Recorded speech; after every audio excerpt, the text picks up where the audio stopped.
Comment tu t'organises en termes de volume horaire dans une semaine? Bon, toi, tu étais en filière littéraire, mais par exemple pour des prépas éco, quand tu as les maths à faire, quand tu as l'économie à côté, combien de temps tu y consacres?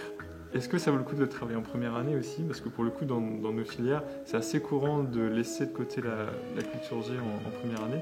T'en penses quoi, toi? À titre personnel, ce que je veux dire déjà, c'est que dans les filières littéraires, on a beaucoup plus de matière que vous. Donc on a plus de matière, ce qui veut dire que notre temps est encore plus comprimé.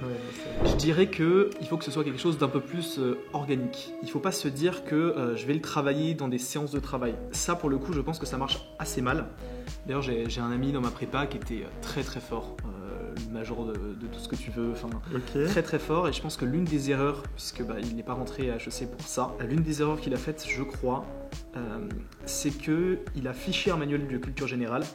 Et il s'était dit que c'était géré et que du coup c'était bon, et c'est sur cette matière précisément que ça a pêché, parce que ça se travaille pas comme les autres matières. Je pense que la culture générale, c'est sur son temps libre, et c'est juste une façon de s'approprier son temps libre.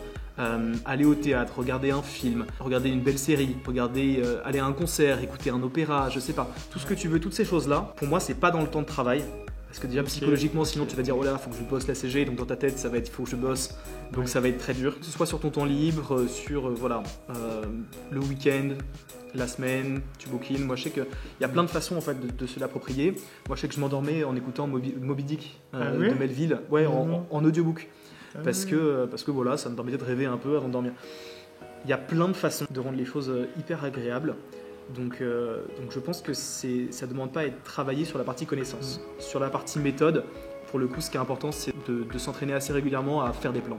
Donc ça se fait aussi bien en économie que dans les autres matières, faire des plans, problématiser.